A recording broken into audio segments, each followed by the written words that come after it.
Good morning, I'm Sam Candy, CEO of Responsible Futures, an organisation that educates, guides and inspires people and companies to be more sustainable and socially responsible through webinars, training and consulting. Welcome to our webinar, Why the Electric Vehicle Revolution Matters, in partnership with our friends at Electric Car Organisation. It's thanks to them that we're able to run this webinar free for the audience. Moving to an EV is not an if, it's a when. By 2030, the UK government will ban the sale of new petrol and diesel vehicles. Electric vehicles will play a significant role in the government's effort to get to net zero. Just one electric vehicle on the road can reduce CO2 emissions by 1.5 million grams annually on average. But there are still a lot of questions to answer as we continue to transition. I'm looking forward to getting into the conversation, hearing from our experts. If you have any questions throughout the webinar, then please do put them in the Q&A, but I do have a lot of questions myself, so I will try to get through them. Let's start with some introductions from our panel, who will share a bit more about who they are and what they do. Steve, our partner, let's start with you. Hi, I'm Steve Endicott. I'm Chairman of Electric Car Organisation. We're a green consultancy aiming to help businesses in the transition to EV and to create green fleets of EVs. What do I mean by green fleet? I don't mean traditional company cars. They've been taxed out of existence by the government. But what the government has done is make a big push to get people to move to EVs by giving them massive tax benefits. For example, a petrol car, 23%, EV 2%. And anybody can use a salary sacrifice scheme whether they drive company miles or not. So that's going to move a big distortion in the market. It means that businesses need help because creating a green fleet, and I call it green because they can claim the full 11,500 miles or 4.6 tons of CO2 from every car they replace against their own ESG statements, which is a massive benefit.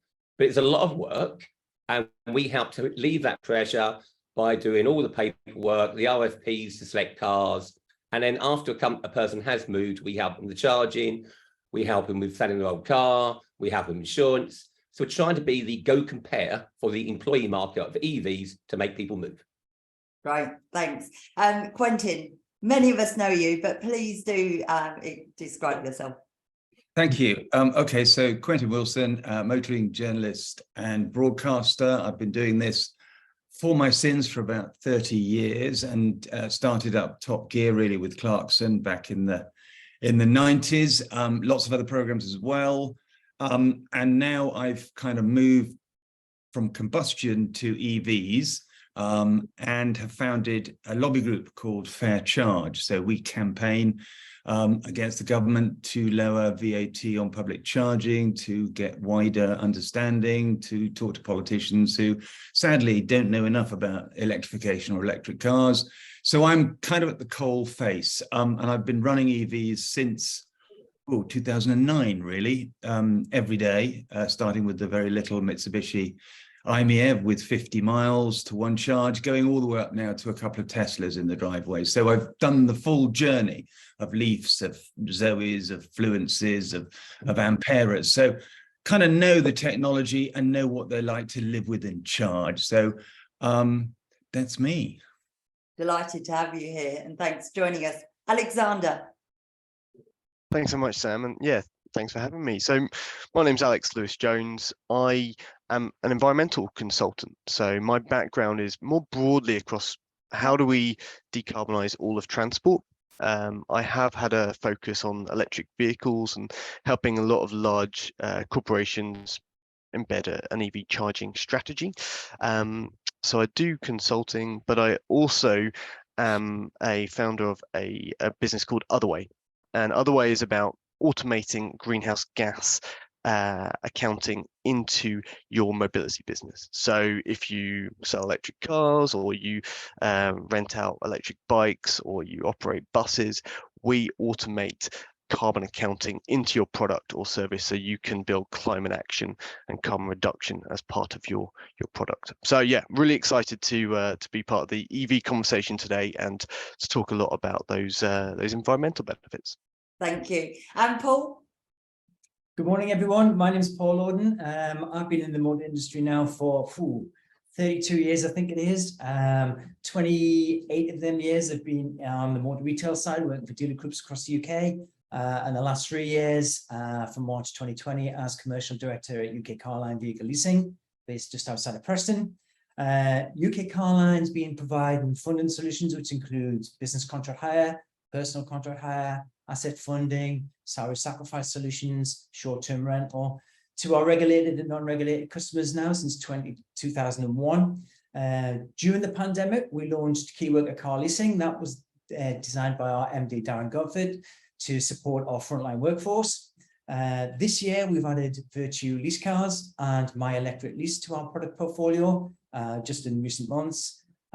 We've built up strong relationships over the years with all of the major leasing providers in the UK, with the OEMs, the manufacturers across the UK, and the main dealer groups, really to help us drive our business forward and support all our customers to make sure we're as competitive as we can in this competitive leasing market.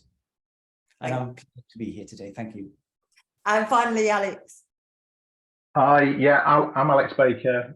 23 years in the automotive fleet leasing space, formerly a fleet manager, then spent just over a decade working in the leasing sector.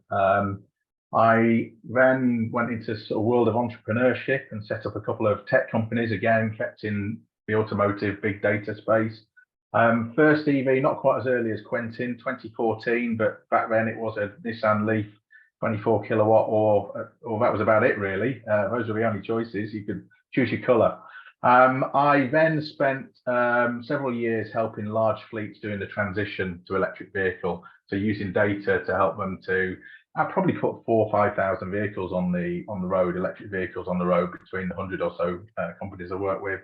I've advised several councils, put their EV strategies together for them. And currently I'm working with and advising a couple of great startups.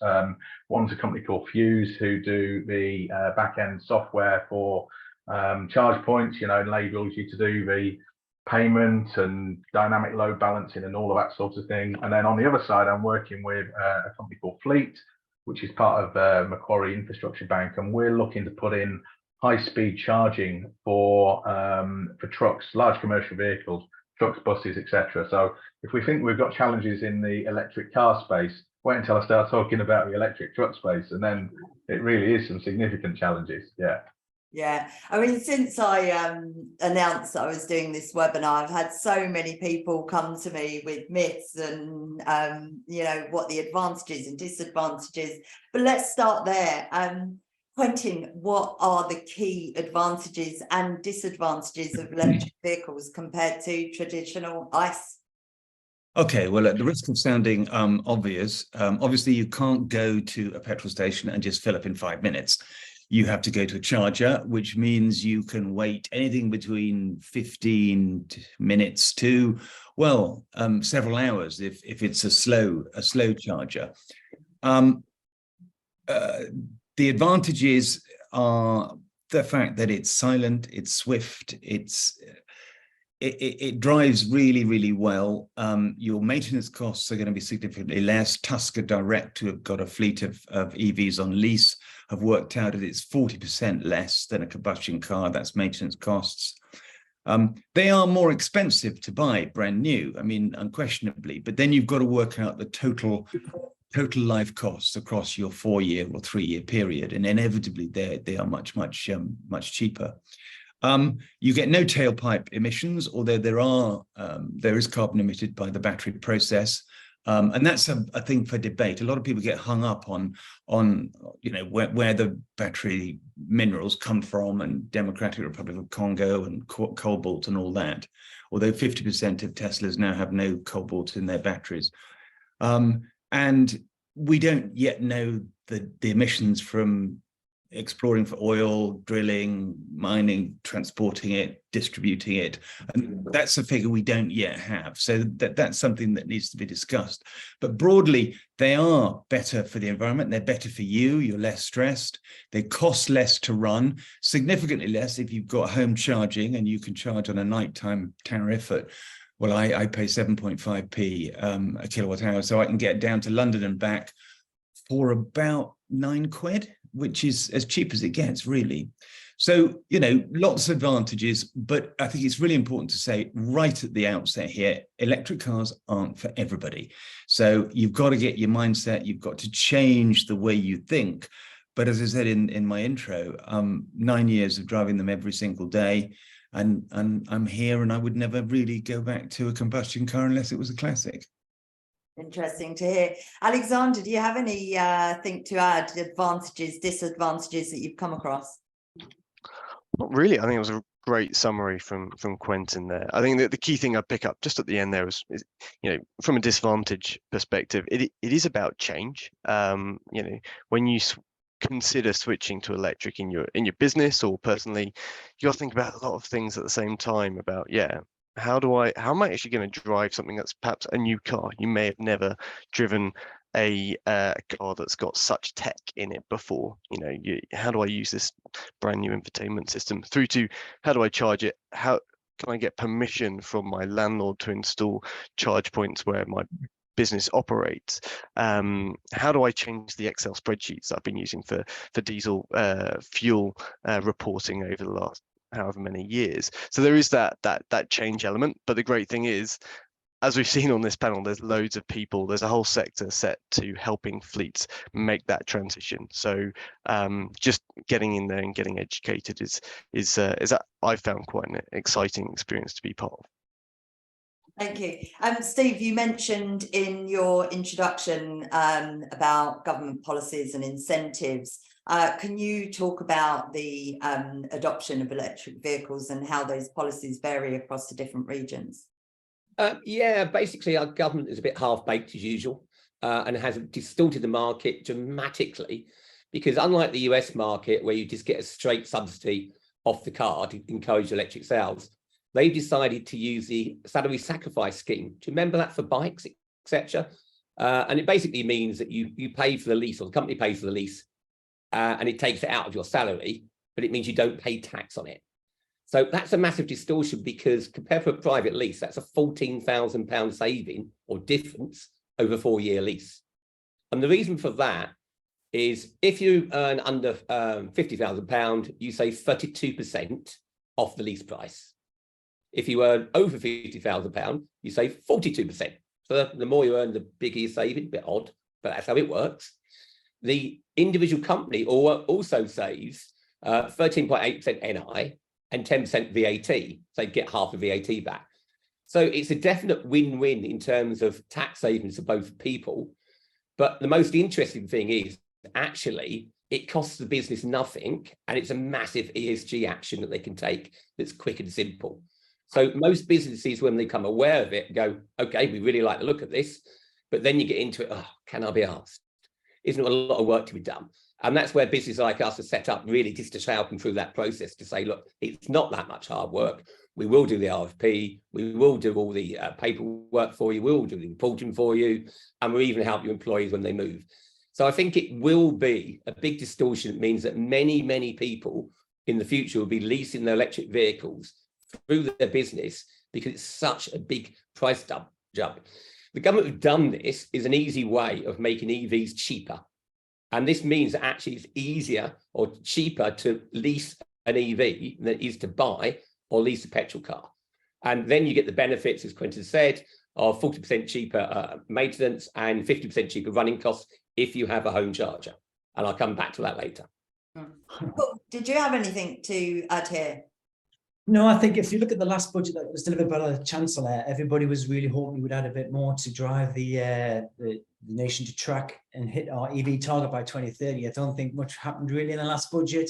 In short, didn't really do much to help us at all. I think we'll see what happens in the future budgets from the government, but there are things in place. You know, the clean air zones are in operation now in a lot of our major cities now. You know, Portsmouth, Sheffield, Tyneside, where I'm from, that's now a place. Manchester's now under review.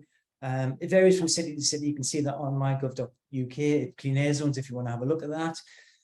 They are doing things to really push the manufacturers, if you like. So from January 2024, zero emission vehicle targets will require an increasing percentage of manufacturers' annual new car and van sales in the UK to achieve their zero emissions until reaching 100% in 2035. So the government are doing things, but I don't think they're doing enough at the moment to really drive the sales. From what I can see in our industry, in the leasing industry, yes, there's low BIK for company car drivers. Quentin's mentioned salary sacrifice.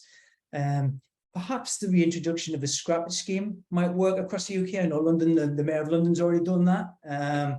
Manchester are looking at it. I remember in 2009, quite a while ago, that it worked really well then, when we had a bit of a crisis in the UK then. So yeah, I think the government are doing quite a lot. I think they could do a little bit more, but like you say, they've got a lot of pressing things on that they need to get sorted first before they can actually take a look at what we're doing on the EV industry and hit this target by 2030.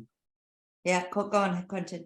So the government were good with the plug-in grant, and they also did a grant for home chargers, but they've scrapped both of those, and we've seen a difference in EV uptake. And the target audience we need now are people who don't drive EVs, because early adopters like us, we're fine, we're great. We don't want to talk to people like us. We want to talk to this different audience, particularly those 38% who don't have driveways, and that's massive. So being able to give them incentives, and we've seen in the German market when they took the incentives away, the sales of EVs really did tumble. France have got a great EV scheme, 6,000-7,000 euros. America the same. Yet we are really, really falling behind this. So the latest grant is a grant for having chargers if you're a landlord or if you're in a flat. And that hasn't really been taken up at all. There were 360,000 applications for home chargers with that grant, and then only 2,500 for chargers in flats. So the government needs to look very carefully at where those incentives, those few incentives, are targeted. I'm campaigning to reduce the VAT on public charging, because those 38% of the population will have to charge on public chargers. So they pay 20% VAT, whereas if you charge at home, it's 5%. Now, this legislation was written in 1998, before electric cars were even a twinkle in Elon Musk's eye. And, we've got a global megatrend happening here. All over the world, EV adoption is rising. And here we are, good old Victorian Great Britain, looking at a piece of legislation which is so old it's beginning to whiff. And then the Treasury say to me, well, we don't think consumers are really interested in the price of charging. Well, matey, I'm sorry, they are. So it's all those policy things that they need to look at. And I'll say this because I know I'm not going to be criticized. They're not keen on this at the moment, the government. They're really beginning to push back because they're worried electorally, and they're worried about right-wing backbenchers and the Red Bull constituencies and all those right-wing TV shows. So there's a real pushback about EVs, and the government is being sensitive to this. We've been into number 10, and they're saying, well, the optics don't look good for a cut. So I think we've all got to talk really loudly and really sensibly about how we do empower those people who don't have driveways and who are entitled to clean air and zero emission motoring. Yeah, I had a conversation the other week with an Uber driver who didn't have a driveway and was in a Tesla. And even he himself said that he was saving so much money by having an electric vehicle. So even though he couldn't charge it at home, he was still saving money. But I want to go on a little bit to the infrastructure. Alex, you are quite involved in the infrastructure for charging. But talk to us a bit more about the challenges that still need to be addressed there. It's one of the things that comes up so much. Where are the chargers? How am I going to charge? How long is it going to take? What are your thoughts on the infrastructure? Yeah, look, I think it's certainly improved a lot. Quentin and I, when we were driving around in EVs nearly a decade ago, there wasn't a lot of choice, but a lot of it was free. So certainly the speeds have got a lot quicker. There's a lot more high-speed DC charging available publicly, but consequently, and as Quentin just said, the cost of those have increased significantly from where it used to be. There's certainly a lot more on-street parking than there ever was, and there's definitely plans to do more of that. I think I completely agree with Quentin. We've got to figure out exactly what this apartment charging looks like, though. There's lots of different ideas around what it looks like and what it could look like, but we really need to try and get behind that, because as many on the panel have already said, we've done the easy stuff. You know, if you put it in sort of red, amber, green, we're in the amber stage now. The green easy stuff's been done. We're in the amber stage now, where we've got to start doing things for a bit outside of a box, where we can start to tempt those drivers in that aren't driving electric EVs. You know, many of them could even be quite anti. We've got to prove to them the benefits of practicality and reduction in cost and so on and so forth. You know, you're starting to see, certainly from my experience, a lot of software now that's coming through that you can put across the charge points that can make private charge points available to the public, and can put, you know, at different times of day. We can put dynamic load balancing in, so make more charge points available, you know, without damaging the grid, without damaging the building. You're starting to see a lot more come through with access to charge points. And what I mean by that is access for those with disabilities, but also we're starting to think about some of these larger vehicles that have a charging plug on the backside of a vehicle. And, you know, currently there's almost no way to get the charge point to get to that charge point on the vehicle. So, you know, we've got to do a bit more work on that. Think about how the accessibility of charge points is. You know, there's no point in having fast chargers if you know, somebody with a disability can't access it, or, you know, if somebody in a certain vehicle can't get the socket into the side of their car. I think the big one for me, the biggest challenge, certainly looking at the truck and bus side of things, you know, when we're looking at a charging hub, we're looking at 5 to 15 MVA. That's the equivalent of 1 to 3 data centers. That kind of grid capacity isn't easy to find. And finding it in the right location to serve, you know, the nearly 600,000 trucks that are operating, with an O license on the British roads, you know, we've definitely got some big challenges ahead of us on that side of things. Steve, can I jump in there? Because I think we've got to bust a little bit of the myth, because the guys are absolutely right.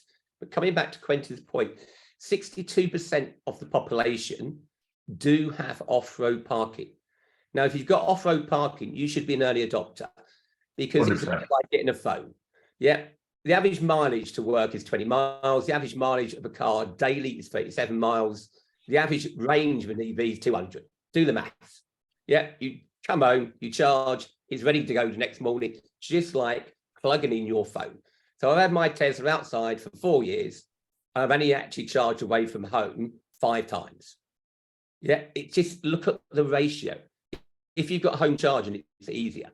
When you look at the next solution, and Quentin raised the point about off-road parking and people in flats, that's where employers have got to come in. Yeah. They've got to electrify their car parks. They've got to give priority to the workers who don't have home charging. Also, I'm a big believer in a small country. I want to see more basically night charging or destination charging. For example, I live in Manchester, I want to go to Brighton. Where can I charge in Brighton? Well, why aren't the car parks electrified? Yeah. Why aren't restaurants that have empty car parks at night being turned into electric charging hubs? So there's a lot of solutions about using slow charging and overnight charging. That is, the green stage is at home. The amber stage is overnight charging. The red stage, the difficult stuff, is all the big fast chargers, because our grid's not set up for it. So we've got to look in order of what we do. Quentin, I think you want to come back on that.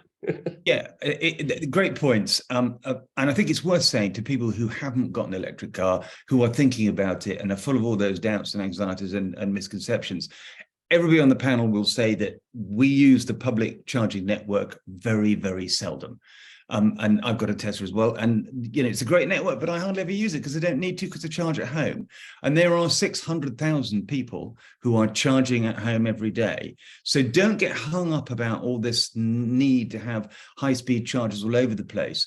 What we need is street-side, curbside chargers on lampposts and bollards and things like that, so people can charge at home if they're in terraced houses or flats. And there's a fabulous one by Connected Curb, which has 2 things on either side. You just plonk it down, and then 2 cars can charge 7 kilowatts overnight. It's fine. So understand that there are 1.2 million people out there driving plug-in cars right now and charging them up quite happily. We don't hear from those voices. We hear from the voices who don't have electric cars at all and have never driven them, who say, oh, we need this huge, massive charging infrastructure. We do for major roads, motorways and things, but there is an existing system already there, which a lot of people manage to use very well. And one last point, 100%. topic, we are trying to save the planet here. That takes a little bit of pain. If you have to occasionally get on a train for a long journey and get an Uber, is it really the end of the world? Think about the consequences of not changing to electric cars. Yeah, absolutely. You mentioned there, Quentin, the misconceptions, and as I say, I've been talking to so many people about EVs over the last couple of months, and I've seen some of the great stuff that you've put out, busting those myths. Let's go through some of those myths. Please share with us the battery, are they sustainable, the cost? I mean, there's so much to go through, but some of those big myths that come up, please, let's start with you, Quentin, and then we'll come to you. It becomes comical now. Yeah.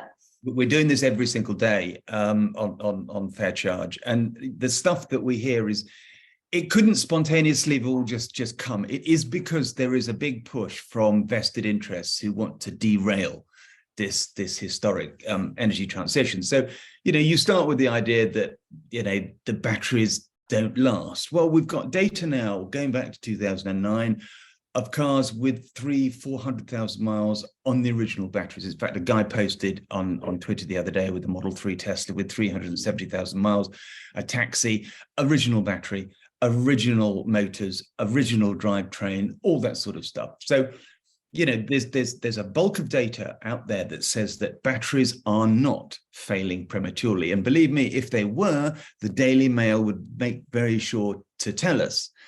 Then you've got, well, batteries are going to go into landfill and be huge toxic piles of steaming, degrading batteries. They're not, because the metals and minerals in those are so valuable. So they will have second use in, energy storage, static energy storage, and maybe even other EVs. I went to a company in Birmingham, EcoBat, who are just howling to recycle all these batteries, but they're not coming in because they're not failing. So if you look on eBay and you look at the price of a Model 3 battery, second-hand Model 3, it's about 7 or 8 grand, and a Leaf battery, 5 grand. Those are not going to landfill anytime soon. So that myth is complete tosh. Other ones, like, I had an MP say to me, I didn't think electric cars go up hills, or I didn't think you could charge it in the rain. What do you do if it rains? Or if I go to an airport, I come back and the battery's going to be flat. So there's all this kind of stuff which is out there that is just really, really, it's an educational piece we need to do, because people who aren't in our silos, who aren't in our orbits, don't go on the internet, don't look at all this stuff, and don't hear from all those people who have electric cars who don't have problems. So that's what we have to do. We have to talk not to ourselves, which I think is what we're doing at the moment, but to talk to the wider driving population out there who are quite afraid of all this. So, we had a story yesterday, and I was on Talk TV about it, that EVs, because they're heavier, are going to cause more potholes on our roads and make the £12 billion pothole scandal in our country even worse. The week before, EVs are going to collapse bridges because they're so heavy. The week before that, EVs are going to collapse old multi-story car parks because they're so heavy. And you look at all this, and there is no data whatsoever to say that a single car park, a single bridge, or a single pothole has been caused by EVs. So you have to look at this stuff and have a pinch of salt. And where it comes from, I don't know, whether it's Russia, whether it's Saudi Arabia, whether it's, dark forces, but there is, in my dozen years of driving EVs, I have never known the kind of viciousness of this anti-EV sentiment as it is now. So always kind of look at these things and say, right, how heavy are EVs? Well, actually, they're about, on average, 300 kilograms heavier than a combustion car, which is about 3 passengers. And that's not an apocalypse, but you would listen to the Daily Mail or the Express or the Telegraph, who all seem to be really anti-EV, and think, well, they're a grand piano heavier or an elephant. So it's all about facts. And I don't think the industry has been good enough in presenting those facts and shooting these images, these myths down as much as it could. It's like you're fighting against something good, and that seems so hard. You know, you talk about the potholes. Well, climate change is probably one of the biggest reasons for that, because of the weather that we're having. Paul, do you have any other myths to bust? We've had a few conversations, Sam, over the years with our customers. You know, you're trying to think of them all off the top of my head. There's quite a few, but you tend to find when you're talking to business users, they're a bit more switched on. But when you're talking to the consumer, the regulated customers, they're kind of talking themselves out of into getting an electric car, if that makes sense. You know, oh, I might go on a journey, my battery might go flat. You know, I haven't got enough charge. There's lack of charging points. The things that Quentin's touched on. I even had one the other day says, well, I'm not going to get an electric car now because my electricity bills are so high. I thought, well, hang on a minute, you know, they're coming down, they're going down to 17%. It's particularly drop even further in the coming months. It just feels like they're trying to talk themselves out of it a little bit, which is, you know, is that they're trying to convince themselves. Business users, not so much. I think we're having some good conversations with businesses across the UK at the moment. One thing we've tried to do to combat this is we've just launched our new website. I touched on it on my introduction. We've just launched My Electric Lease. Please feel free to check it out, guys. And on there, it's all about educating the consumer on the things that they've got concerns about. You know, the real world range of these vehicles now, in the different driving conditions, in the cold weather, the mild weather, the real charging times, what that means and what you're going to get out of the vehicles. The different plug-in types, you know, the UK charge points with Zap Maps. I think there's no real education for the consumer out there. They're reading a lot of negative stuff online, but I think when you talk to them, they kind of understand it a bit more. I know everybody's mentioned Tesla. I don't have a Tesla, by the way, but I know a few of the lads on the calls today have. Just a few stats I thought I'd share with you, if you don't mind. Of our total sales this year, 9.3% of our sales this year to date have been EV. 87% of those have been to business users. So that just gives you an indication of what the regulated customers are seeing on an EV. And just as another stat, just to chuck it in there, out of those sales, 44% of them are Tesla. So it just shows Tesla are getting things right at the moment with the quick stock availability, throwing money at it with the rental companies.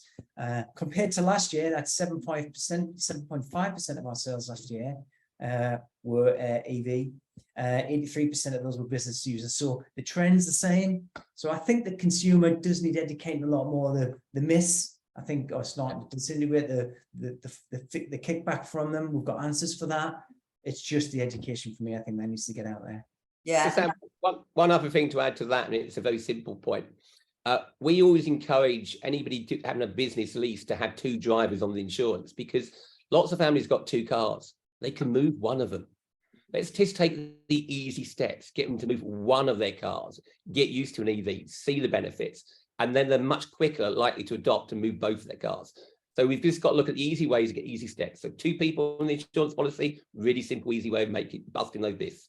Yeah, absolutely. Another big misconception, Alexander, I'd love to pull you in here, is there enough electricity on the grid? I think every single person I've spoke to has said that. Yeah, it's a really good one. I think there's kind of 2 questions in there. So can we generate enough electricity supply to meet that demand in this transition? And can we get that electricity to where we need it, both in terms of time and geography? So just on the first one, yeah, this is a transition. It'd be great if we could just switch every car to electric overnight, but there's no way we can build them that fast. But say if we were to do that, National Grid do a lot of analysis and myth busting on this, and they say, look, if we were to switch overnight, it's going to increase electricity demand by 10%. At the same time, we've been doing a lot of work in efficiency, which hasn't been a major focus in the in recent years, as we've seen the electric vehicle really grow. But just as an anecdote, I started my career in this space at the Energy Saving Trust. It's been going for 30 years. It was set up by the government to work on efficiency. And as part of programs like that, we've actually reduced our electricity demand by 16% over the last 10 years. So National Grid like to throw out that statistic. We've actually reduced demand by 16%. If we add 10% on, we're actually still doing better. Now, that's largely on cars. Coming to question 2, can we get it to where the demand is? This is perhaps a much more nuanced question. Certainly, when it comes to geography, we've got to look at, okay, we've got it at the high power grid. How do we get it into every little street around the UK? And certainly for business premises owners, there is perhaps a bit of lottery as to whether you've got that capacity at your local substation. So engagement with the DNO is really important.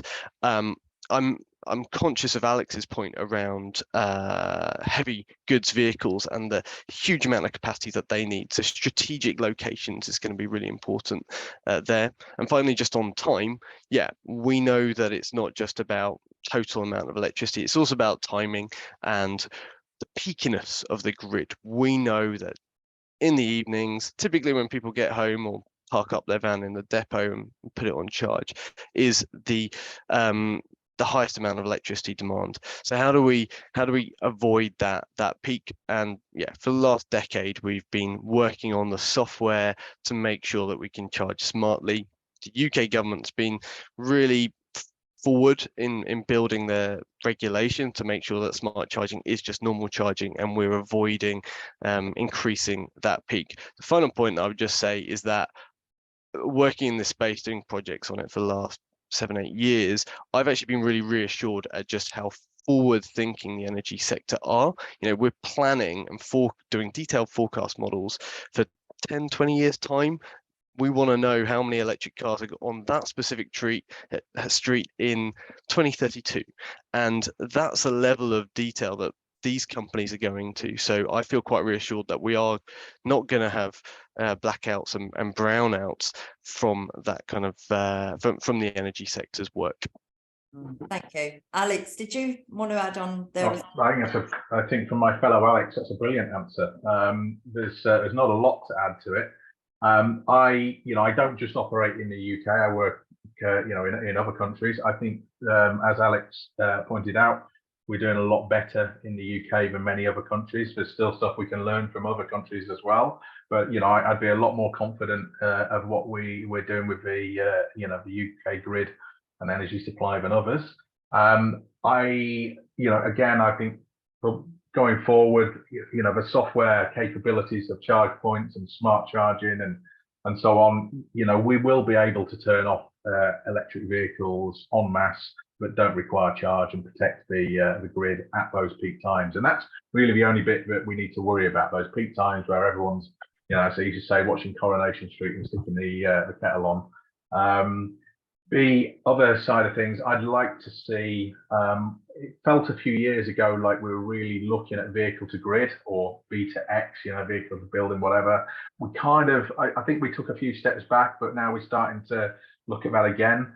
If you consider something like, one of the larger trucks, which has got a 500 kilowatt hour battery, which is the equivalent of, one of the big grid battery containers that you would plug into the grid. There's definitely massive potential for the electric vehicles as a whole to be a solution. To be able to store excess energy produced by renewables and then feed that back into the grid at the more appropriate time. So, in some respects, an aggregation of increased usage of electric vehicles could be very beneficial to the grid, as opposed to just being a drain on energy. Thank you.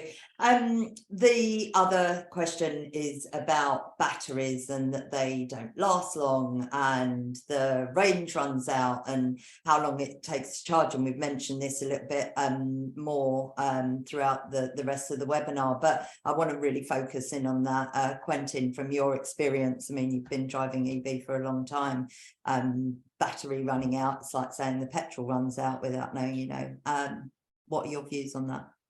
Well, again, if batteries were running out in EVs, we would know about it because the Daily Mail would tell us, and the hard shoulders would be full. Yeah. Maroon EVs, and they're not. I've never run out of charge, and there's all sorts of stuff in the car to tell you you're running out, and you're getting low, and then it preserves the energy and doesn't switch off the aircon and reduces the speed. But if you go back to when I first started driving an electric car and you look at what's happened to batteries in that time, it's quite amazing. I mean, the internal combustion engines had over 100 years to evolve. Batteries are evolving at an absolute breakneck pace. Here is what they call a 27100 cylindrical can battery, which you get in most EVs. It's certainly in Teslas. And this is a little thing with a jelly roll inside with an anode and a cathode, and it's relatively simple to make. And that is what powers most of your cars, and it can be recycled. That's another point, that these batteries will, 98% of them can be recycled. But these days now, we've got, as I said, LFP batteries without cobalt. So all those worries about getting it from the Democratic Republic of Congo are over. We're seeing silicone anodes instead of coating the anodes with graphite. And that's much easier because we don't have to get it from China. We're seeing, solid state batteries increasing. We're seeing different electrolytes. I go into labs at the Warwick Manufacturing Group, at the Faraday Institution, and the UK Battery Commercial Industrialization Centre, and was in the British Volt labs too. And I see what people are doing, and it's really, really fast. Average range of a battery now is 250 miles. Whereas in my day with that little Mitsubishi, it was 50, and that was it. That was your lot. So we've really romped forward, and my Tesla will now get over 300 miles to one charge. So they've come on an incredible distance in a very, very short period of time. And there is every reason to think that once we get solid state batteries, and Toyota say they're working on this, that we could have ranges of 1,000 kilometers. So we are. It's important to understand just at the beginning of this infancy of technology, and we're managing it really, really well and really, really quickly. And as I speak, there is a scientist somewhere in a white coat tinkering with the electrolyte mix or the stuff on the anode or the cathode or the copper foil inside the battery, and it increases the range, it increases the longevity, it increases the heat management, and all these things. So we will see within this decade quite easily, the battery that will do that mythic 600 miles that people tell me they need to do towing a boat from Edinburgh to London, which is another myth that, people think, I'm not going to my internal combustion car until it can do 600 miles and tow my boat from Edinburgh to London. I mean, anyway, they're coming on apace. Yeah, and I think we need to think more about collaboration. If someone's got to go 600 miles, then they maybe should consider getting the train, but not with their boat. But I think it's also important to talk about, the whole point of this is to reduce greenhouse gas emissions, right? And we have a lot of work to do to address climate change. Alexander, you work very closely in this space. What do you think are there environmental concerns? How much of a difference is this going to make? Yeah, so the first thing to say is this is where we start to see that overlap between the EV and the automotive world and what the carbon, the climate world are saying. If you look at the IPCC reports, the Intergovernmental Panel on Climate Change, they publish these amazing assessment reports. It takes them 5 or 6 years to compile. They say that the greatest solution for decarbonizing transport is electrification of transport. That is the biggest opportunity we have. That is focusing on transport emissions, and these are tailpipe emissions from any type of all the billions of vehicles we have across the world. That's just one angle of it, and as we've already alluded to, we love to scrutinize any kind of green solution, right? Is it really solving things? Whilst that can be frustrating, it's also really illuminating and important for other industries to build transparency. And I argue that the more and more we look into the environmental issues and concerns around electric vehicles, the more that the automotive sector is actually having to become transparent and drive change to actually decarbonize industry, manufacturing, and energy. So just on the question that I always get, is it really better for me to switch from this petrol diesel car to an electric car? Short answer is probably yes. It does depend. There are loads of different studies that you can throw nice headlines or infographics around on the internet. I do have a little free app that anybody can use in the UK. You give us a car registration plate, we'll tell you the whole life cycle impact of that vehicle and compare it against whatever electric car that's available today. So I can give you a link, it's free to use. And from the 4,000 or 5,000 people who've used it so far, we've found that they're saving about 40 to 60% of the total greenhouse gases across the lifespan. So this decade, going electric as an individual or as a business is probably the #1 thing you can do in terms of climate action. Now, to drill down into that, the easiest way to summarize it, and I think others have already covered this, so I'll just be very quick, but we look at building it, using it and scrapping it. In the build phase, yes, building a battery is very carbon intensive, but there's a lot of research going on in Switzerland. There is this battery passport scheme that's coming across in the EU, which is building more and more, forcing businesses to be transparent about where the supply chain is, where everything's coming from.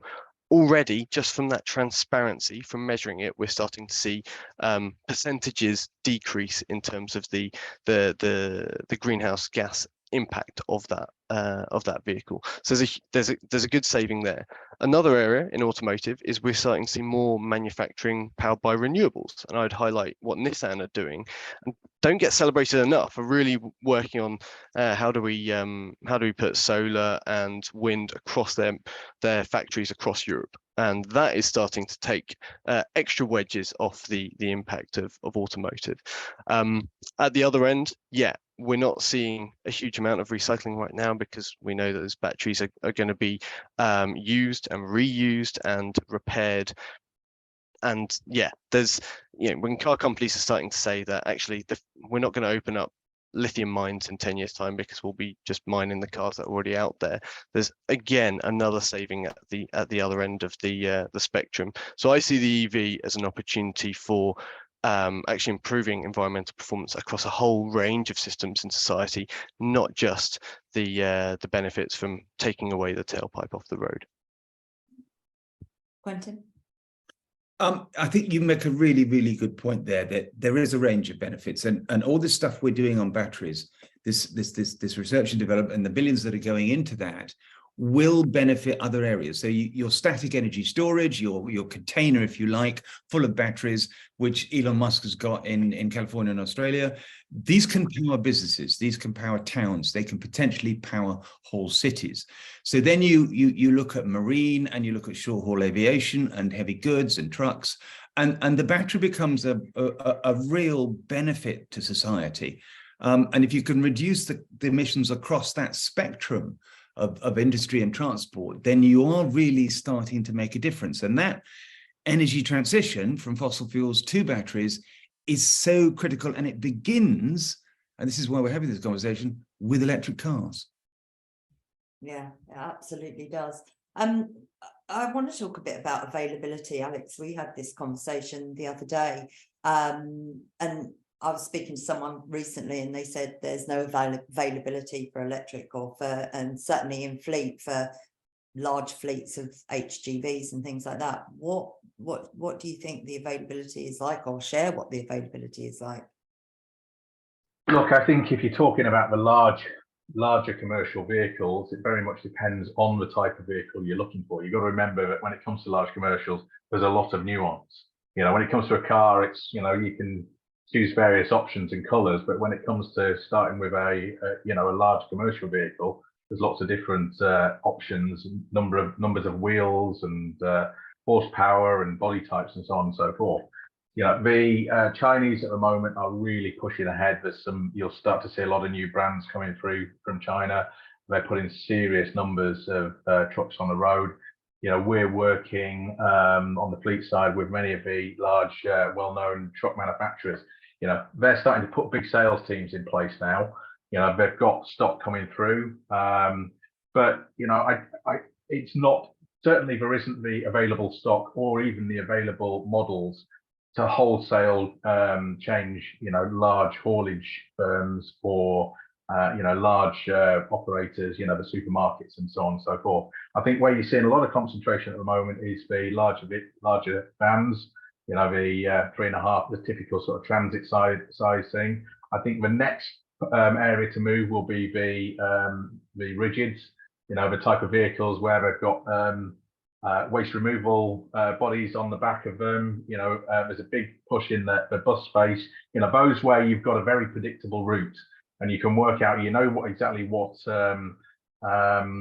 you know, range you've got to play with. You've got the cost. You can work out the whole life cost, total cost of ownership. It's coming, but it's not, certainly I'd say probably where the cars were maybe 6-7 years ago. It's you know, it's in its earlier emergent stages than the car and small van space. But also, I guess those companies need to get in the queue now, because if you wait another few years, it's, you know, it's not going to. Absolutely, but I think the other thing, you know, one of the conversations I'm having with a lot of operators is they also need to make their mistakes now. You know, there's the leasing, the fleet operators who were going wholesale vans or are going wholesale vans and cars now were making a few mistakes 6-7 years ago and figuring out what charging worked and what vehicles worked and so on and so forth.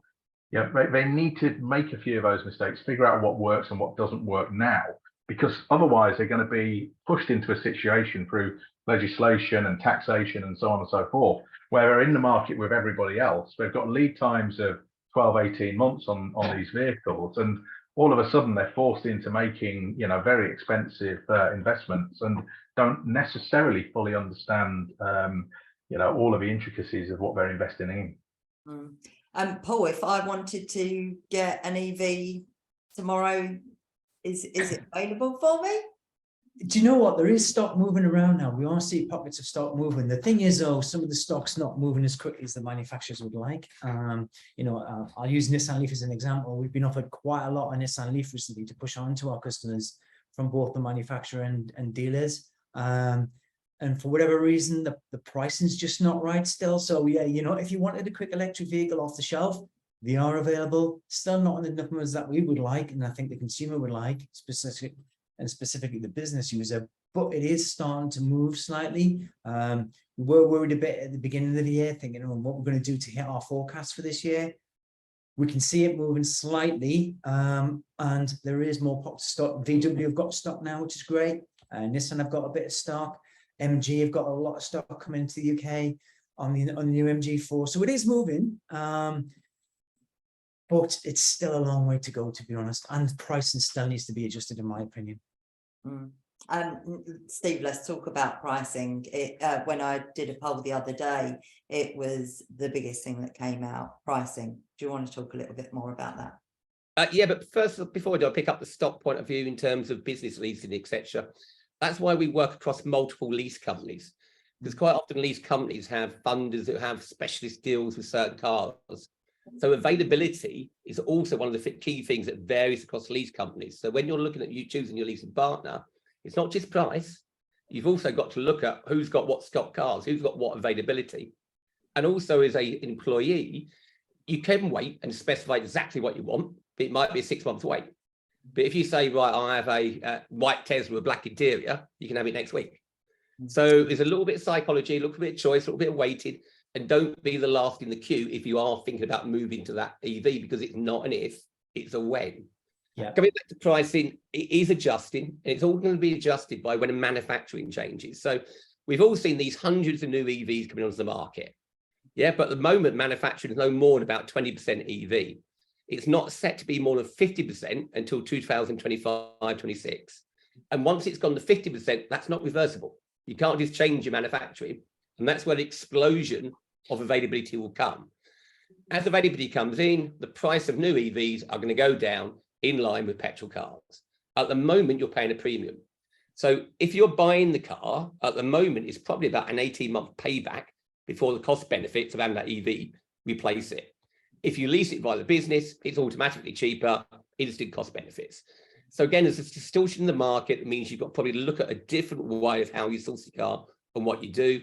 And if you're an employer, it's a great ESG action, as I said before. If you look at the cost savings, it's quite important to ping that up on the points there. So if you've got home charging, it's 50% cheaper at the moment.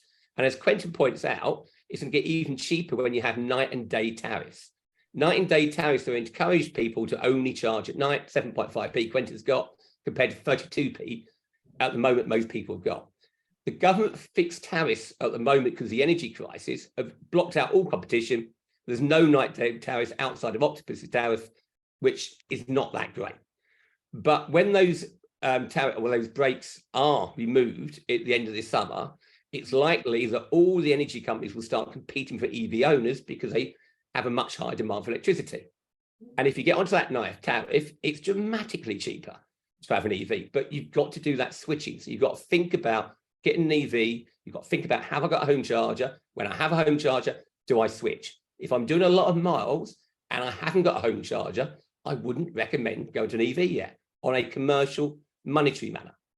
But overall, is it money? It's the only thing that's driving it. No, a lot of people are saying, I want to move to an EV because I need to do something to save the planet. Quentin. I think it's important to change the mindset. People, private buyers certainly feel that they've got to buy the car outright. You know, they've got to own this lump of metal in their driveway. Why? You know, I would always say, you know, lease or PCP an EV. I mean, there's a lease on a Model Y at the moment for, is it 379 quid a month? Yeah. That's the Model Y. You know, why would you not do that? And also with technology changes. So, you know, don't expect to have an EV for 5 years, 10 years. You know, you want to move on because the batteries, certainly with Teslas, get better and the range improves with the updates, you know, over the network. So, you know, think about your leasing an EV rather than paying a lump sum. And you look at the sums and you're paying what's that, 2 years, three, so it'll be about what, $7,000 to own an EV for 2 years. And then you claw back all that money in no servicing costs and cheaper electricity. And then the numbers really do start to stack up. And we just had 100%. a question actually, and it was sorry, did some? No, I was just saying 100% agree with Quentin on that. Yeah. Thank you. We just had a question in, and actually it's a question that I was going to ask because there was recently an article in Auto Trader that EVs don't hold their value. Steve. Oh, great. Typical headline, typical bashing of EV. You've got to look at the macros here, yeah? When Tesla cut their new car prices by 20% because there's more competition and they want to get under the levels of US government subsidies, what do you think is going to happen to second-hand prices of the Teslas? Not good for Tesla owners. So another reason really is better to lease rather than buy because the leasing company's taken that risk. As prices come down over the next 3 years, nobody knows what it will do to second-hand market prices because obviously second-hand EVs will also be in demand. The most interesting thing, I think, by 2030, the government has not dealt with is how do we get people with second-hand petrol cars who cannot afford a new car into an EV? And that depends on how the second-hand EV market develops. But it also depends on subsidies for scrapping your petrol car to move to an EV, or even better, changing that old car and actually turn it into an electric car that nobody's been talking about.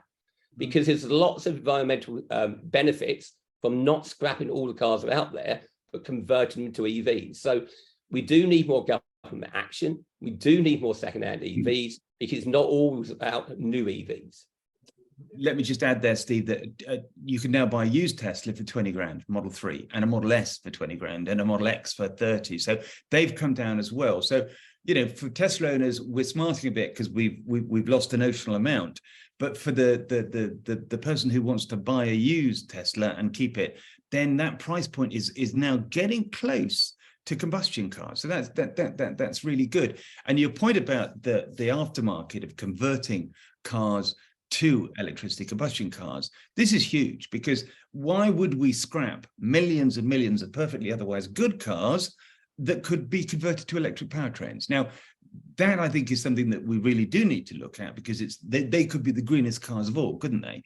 And that's a nascent industry that needs to be stimulated. And I've written to the Treasury and I've written to the DVLA at the moment. If you convert your combustion car to electric power, it won't change the fuel power in your logbook. So you don't get a ULEZ benefit, you don't get free road tax, all that sort of stuff. And I say to them at the DVLA, and they say, well, it's the Treasury's fault. And I say to the Treasury, the DV legislation, no, it's not. And so, you know, it's kind of like, this is such a simple policy change that could create jobs, economic activity, and save all those perfectly good cars from the crusher. Paul, you had a comment you wanted to add as well. I did, yeah, when Steve mentioned that, when Tesla upset the market earlier this year, resulting in the price panic on used vehicles across the UK, you know, the leasing companies and the dealer groups really did take drastic action on that. But it actually came out of that an opportunity for us at UK Carline. One of our funding partners approached us when they had a batch of iPace coming back, which was standing them quite heavily the wrong way around once they adjusted their RVs and what they thought they were going to get for those vehicles in the market.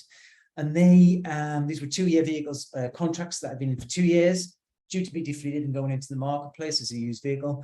They actually came to us and said, could we help them recycle them into our customers on business contracts on another 2 years? So I think, and there's a few leasing companies that have mentioned this to us, and I think it's one to watch and keep on our radar going forward. The leasing companies have taken a big hit on RVs, on electric vehicles, and we might see more of this coming in where they do need to recycle what's already a 2-year or a 3-year contract onto another 2 or 3 year contract as a used vehicle proposition. So that's an interesting one to watch.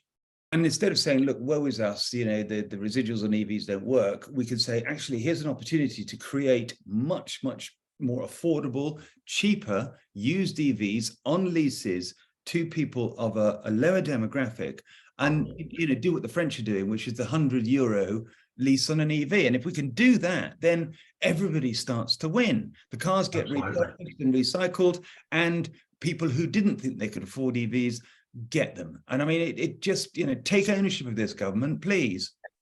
And Quentin, also local councils. I've been pushing our local councils to develop EV fleets by taking these second-hand leases, which are very cheap. Yeah, they got the capital, and then they literally give them to the taxi companies and say, we charge on a per mile basis, similar to your petrol cost, but when we're giving you a free car to move to an EV.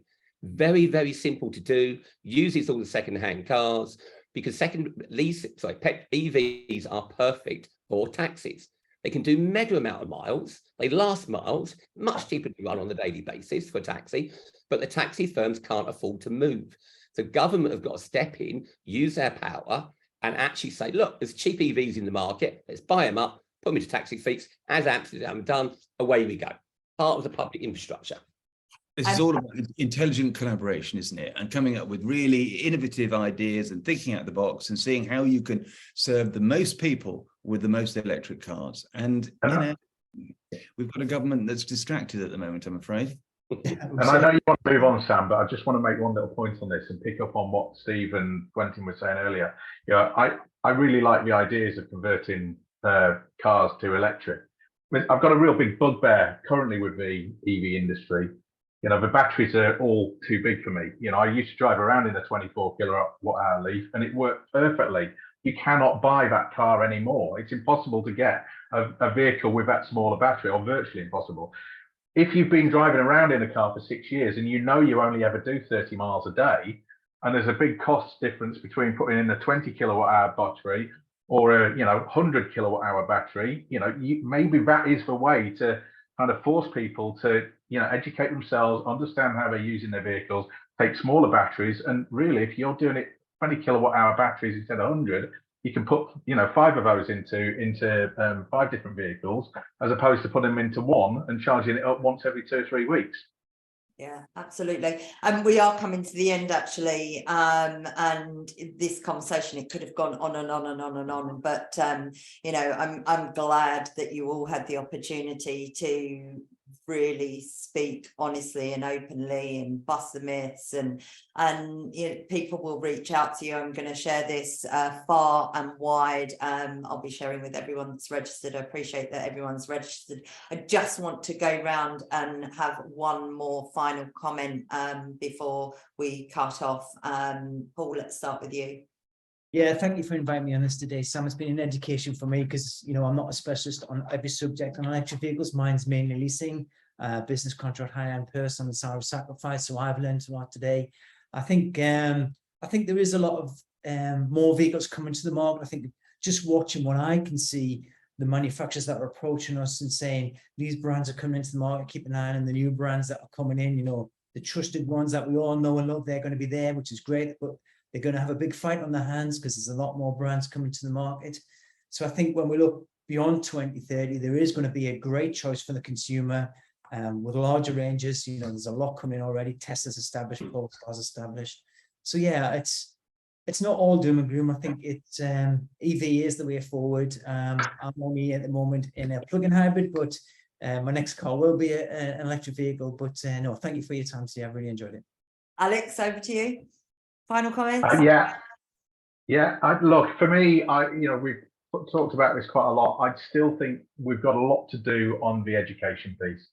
You know, there's so many easy wins out there. The charging infrastructure is perfectly ample for, you know, a very significant part of the population, and the vehicles that are available are perfectly ample for a very significant part of the population. But we do need to do more, like we're doing now on that education piece, help people to truly understand that there's no reason at all why they shouldn't do this. And actually, if they do it, they're going to save them money. And, you know, if they do it with the likes of Steve, they can do it in a really, really tax efficient way, and their employer benefits. And we've got to try and just take people down that journey a little bit more to help them just understand, you know, what we already know.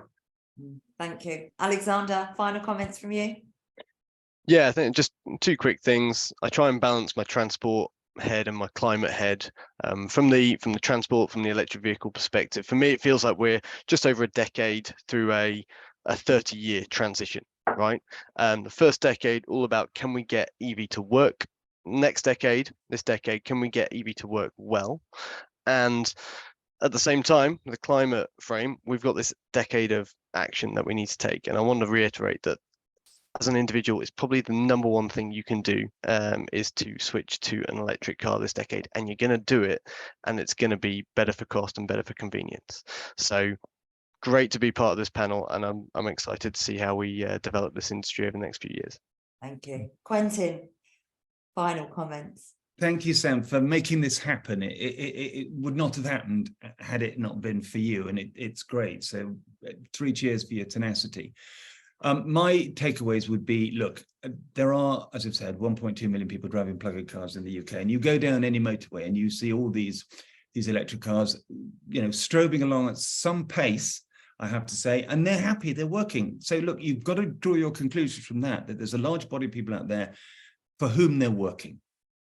And then you both say, okay, why are we doing this? Why would I convert to an electric car?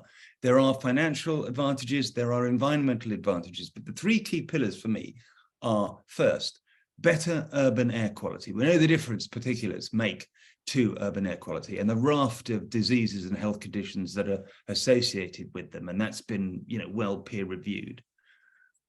We need energy independence. So we cannot carry on buying gas and oil from monopolistic regimes who've learned how to weaponize gas and electricity. And the idea of having cheap energy, it's not going to happen. It's just going to carry on up and up and up.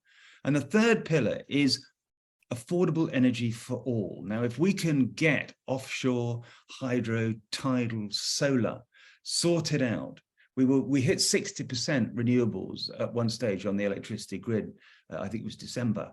If we could do that as a society, and we could harness all that renewable energy and store it critically in these batteries, these big static energy storage batteries, then that will mean cheap, sustainable energy for all. And as a social goal, that is the most important for me. Love that. And let's finish with you, Steve. Thank you for partnering with us on this webinar. Yeah, Sam, I think it's been a great webinar in terms of getting over the myth, getting people to recognise it is the biggest thing they can do, moving to an EV. The only thing I'd add is for businesses, it's also a great opportunity for you to help, because the government has put the scheme in. Yeah, it is a massive saving to employees, worth 14k a year. It's 7k saving for you, so it actually makes you money, which is ridiculous. Yeah, we're here to help. It is a bit of work, but it's not insurmountable work. And what I'm frustrated at is so many businesses haven't gone on that journey yet. And it's businesses also have to help. That's why we've got ESG audits, that's got the ESG actions, because we need businesses to help employees actually do what they want to do, which is move to an EV, And this is an easy way of making it affordable. So please listen, please pick up the phone, please email, and please take some action from what you've heard today.